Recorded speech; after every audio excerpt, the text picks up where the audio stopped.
as you've been reflecting on willpower and kind of breaking down your habits and forming new habits and celebrating these things, a lot of this depends on this idea of what is your motivation. It's part of the equation for behaviors to happen, for habits to be formed, is that you have some level of motivation for doing that thing.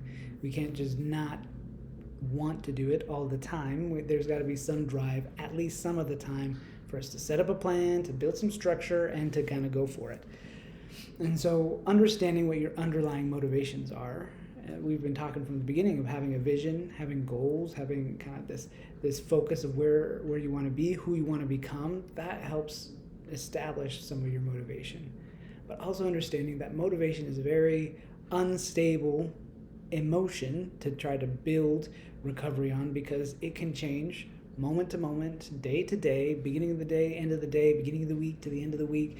I mean, people have studied this and found that our motivation shifts. I think most of us can say that at the beginning of the year, January 1st, we had all the intentions to go to the gym and work out every day or every week and kind of to do it this year. This year's the year to do it. And 3 weeks later, I'm tired. Oh, I can't get to it. There's other things that are taking precedence.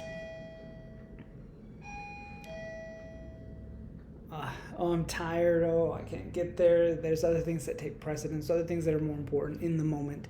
And the motivation to work out has gone away. But motivation for other things has kind of come into place. So again, as you're like thinking about this idea of the addiction, of overcoming an addiction and building a recovery, understanding what your motivations are for it is important and needs to be a part of the equation, but not relying everything on just that motivation.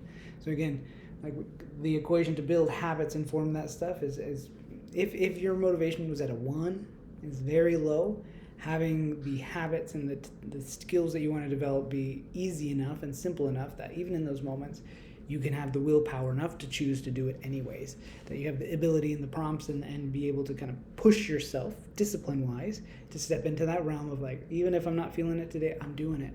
I'm going to choose to do hard things because that's what I've committed to, that's what I've chosen to, and again, those mentalities helps spark more motivation. Remembering your vision, remembering your goals, remembering those things help cultivate that motivation. But again, it's not going to be this stable, solid ground. I mean, you've got to build those muscles, you got to build those habits, you got to build that structure into your life using willpower, using choices, discipline, accountability, all the things. So coming back to motivation, taking some time to kind of reflect on the motivations for doing this. Why are you doing recovery? Why are you going to put all this effort and sacrifice into this? And understanding your motivations for why you go to the addiction. What really draws you there? In the moment when it's kind of facing you, looking you in the face, what is it that you can sincerely, honestly say, this is what I get out of this. This is what I go into for it.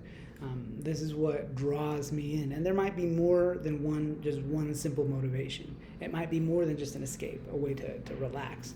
It might be more than just feeling disappointment and wanting a boost or just enjoying the look. It could be all of that, all those things and more. There's this idea of like there can be trauma behind it, depression, there can be relational stuff going on, so many things. And so for you to take an honest, non-judgmental look at yourself and your motivations, you can look back through those kind of lost battle analysis in your journal and kind of see, okay, what is it that drives me when I'm confronted with this? What is it that compels me or pulls me in? What motivates me to relapse? What motivates me to look for this? And I think it's something important is this idea that when you are confronted with something, when you're triggered and you haven't been practicing to kind of different ways of reacting and acting, like the body is going to kind of focus more on the temptation in that moment. There's a term called temptation brain that's just going to be like, oh, this is what I want. I want the here, I want the quick fix, I want it now.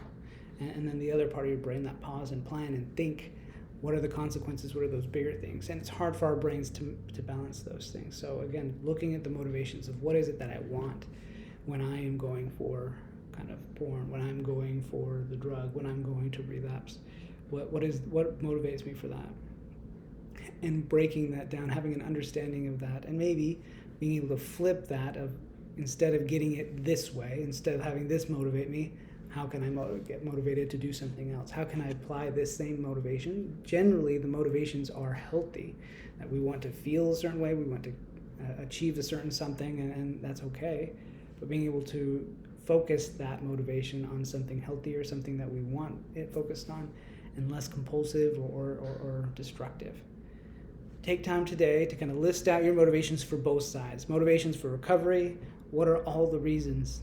Kind of you can organize them from most important to least important, and understanding your motivations for why do I go to the addiction? What are some of the things that push me that way, that draw me that way?